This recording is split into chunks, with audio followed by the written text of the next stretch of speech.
చన్నీళ్లకి వేడినీళ్లలా ఈ డబ్బులు ఉపయోగపడతాయి కదా? ఏంటమ్మా నా గురించి కనుక్కున్నారా?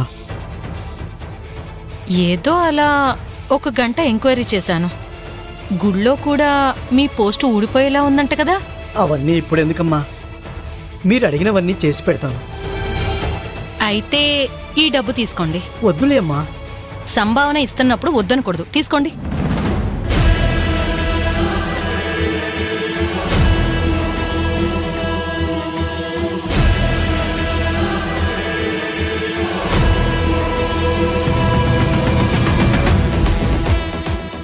దాక్షాయిని, ఈ ఆలోచనే నాకు రాలేదు.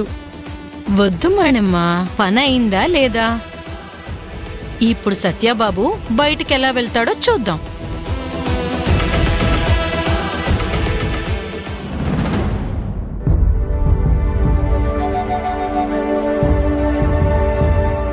మంజు, సత్య వస్తాడు కదా, ఎందుకంత టెన్షన్ పడుతున్నావు? అమ్ముంది కదా, అదే నా టెన్షన్.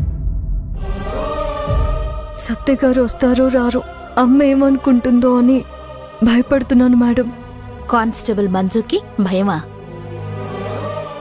వద్దు, ఆ భయాన్ని దగ్గరికి రానివద్దు. ఏది ఏం జరిగినా నువ్వు స్ట్రాంగ్గా ఉండాలి.